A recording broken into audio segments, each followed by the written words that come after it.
Assalamualaikum warahmatullahi wabarakatuh. Perkenalkan dengan saya Bina Kurniawati dengan NIM 0484586668. Saya akan menjelaskan tentang pelajaran dari sejarah Pancasila bagi generasi muda, yaitu di Prodi Pancasila. Saya akan menjelaskan tentang peristiwa penting tentang pidato Soekarno tanggal 1 Juni 1945. Yaitu menjelaskan tentang sidang BPU PKI tanggal 1 Juni 1945.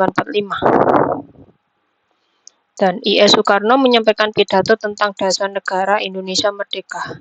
Untuk pertama kalinya istilah Pancasila dikemukakan.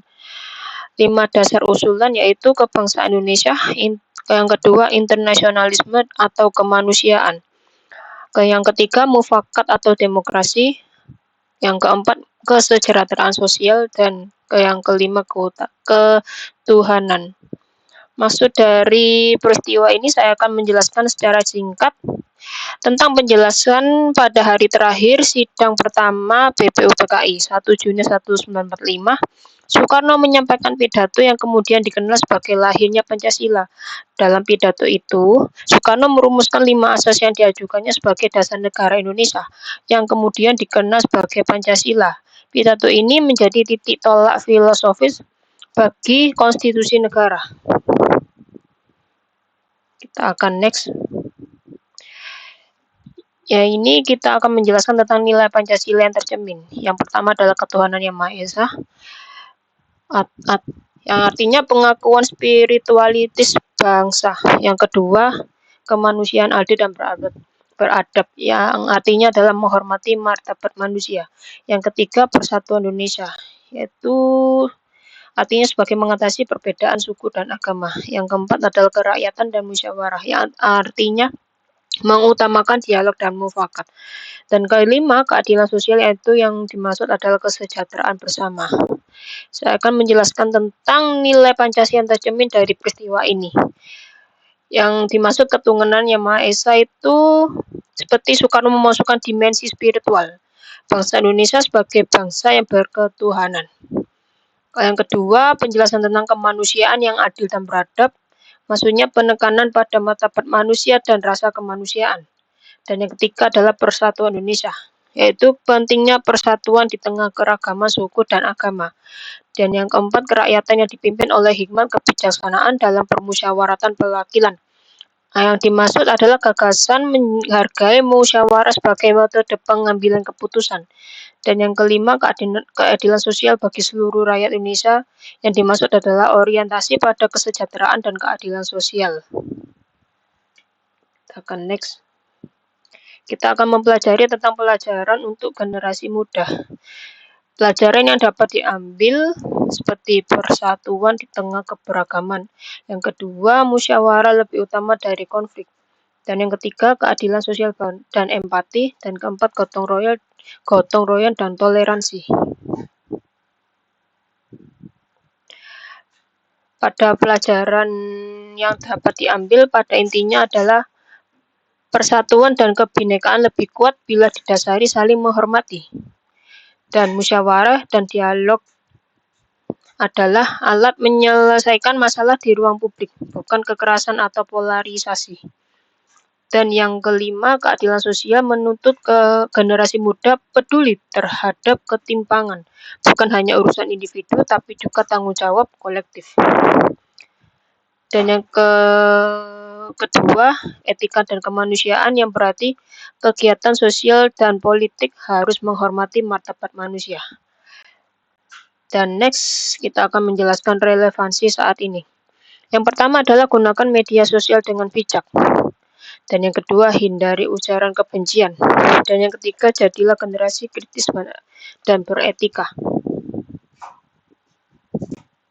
Kita akan next. Kita akan menjelaskan tentang proses lahirnya Pancasila, yang tahap sejarahnya seperti ini. Fungsi dan latar BPU PKI dibentuk oleh pemerintahan pendudukan Jepang untuk mempersiapkan aspek-aspek kemerdekaan Indonesia. Badan ini menjadi forum resmi di mana tokoh-tokoh nasional merumuskan dasar negara dan konstitusi. Sidang-sidang penting BPU PKI mengadakan 2 sesi utama. Sesi pertama adalah 29 Mei sampai 1 Juni 1945 dan sesi kedua 10 sampai 17 Juli 1945.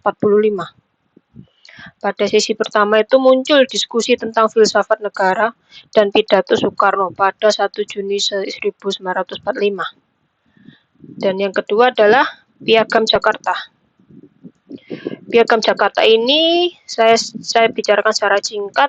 Pembentukan panitia kecil, yaitu di sela-sela sidang BPUPKI dibentuk panitia kecil dan kemudian panitia 9 yang tahu dimaksud Committee of 9 yang bertugas untuk merumuskan mukadimah atau pembukaan Undang-Undang Dasar atau UUD.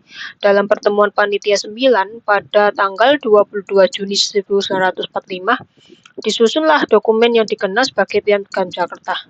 Dokumen ini membuat rumusan Pancasila sekaligus memasukkan klausul 7 kata yang menyebut kewajiban menjalankan syariat Islam bagi pemeluknya, yang kemudian menjadi poin perdebatan. Yang ketiga, next, kita akan menjelaskan tentang BPKI pada tanggal 18 Agustus 1945, yaitu menetapkan Undang-Undang Dasar atau UUD 1945 dan Pancasila secara resmi. Saya akan menjelaskan tentang sedikit pembentukan ini pada awal Agustus 1945 sebagai badan yang akan mengambil langkah-langkah akhir menjelang kemerdekaan, termasuk mengesahkan Undang-Undang Dasar dan memilih pemimpin negara. PPKI resmi dibentuk 7 Agustus 1945 dan pertama kali mengadakan sidang penting pada 18 Agustus 1945 setelah proklamasi 17 Agustus. Dalam sidang itu, PPKI menetapkan Undang-Undang Dasar 1945 dengan beberapa perubahan dibandingkan rumusan BPUPKI atau Piagam Jakarta, serta memilih Soekarno-Hatta sebagai presiden dan wakil presiden. Salah satu perubahan penting adalah dihapuskannya klausul 7 kata Piagam Jakarta agar konstitusi lebih inklusif terhadap non-muslim. Ini menunjukkan kompromi demi persatuan. Next,